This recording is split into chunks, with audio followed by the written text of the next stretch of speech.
Welcome to Chillin' 101. We hope this video helps. In this video, I will help you fix a broken zipper on your favorite jeans.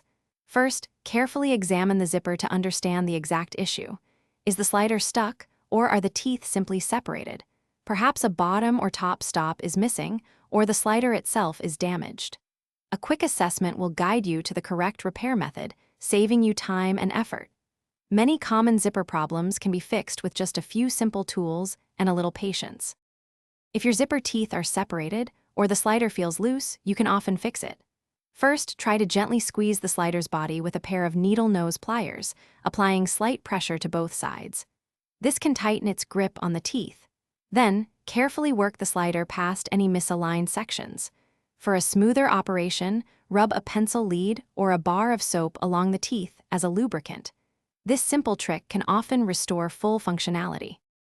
Sometimes the slider itself is broken or a stop is missing. To replace a slider, you'll need to carefully remove the old one, often by prying open the top stop. Then, slide the new slider onto the zipper teeth from the top, ensuring both sides are engaged. If a bottom stop is missing, you can crimp a new metal stop in place with pliers. For top stops, simply attach them above the new slider to prevent it from coming off.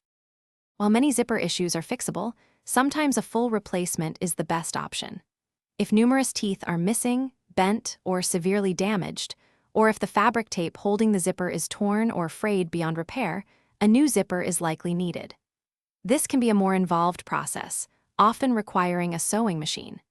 If you're unsure or lack the necessary tools, consider taking your jeans to a tailor for a professional and lasting repair. Thanks for watching. Consider subscribing if we helped you.